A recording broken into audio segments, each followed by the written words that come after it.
Umphakathi walapho Olundi usunisikhathi ukhala ngesinqumo somnyango wezempilo ohlanganisa ukuhlinzekwa kweinsiza ezibhedlele ezimbili iSt Francis naseNkonjeni. Ababhikishi basanda kuyitapela ngeimpahla elulini basebeyingqongqisa. Unkosikazi Lindi Sibiya uthi isinqumo sikahulumeni sizomphoqa ukuba manje aqashe imoto kuya kwesinye isibhedlela okuzohla iphakethe lakhe. Ake sithi ngifica ukugula ebusuku sisemakhaya thina ngale.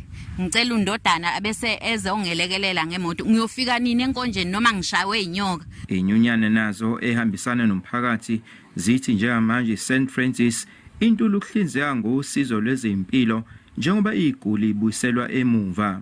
Uma ubona kulokhu kuthathwa imoto zaso kuphinde kuvalwa namanye ama services OPD maternity OPIDs kuvalwa ama gateway uyabona ukuthi hayi inhloso yomnyango ukusivala lesi sibhedlela noma ungasho. Kanti uhulumeni uthi uhlelo lwabo luyimizamo yokuhlanganisa izibhedlele ezisondelene ukuze zibe ngaphansi kobuholi obodwa.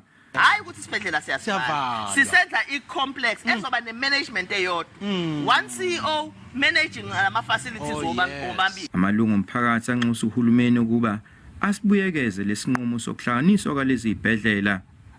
Eindabeni ze SABC nginguvusi Khumalo Olundi.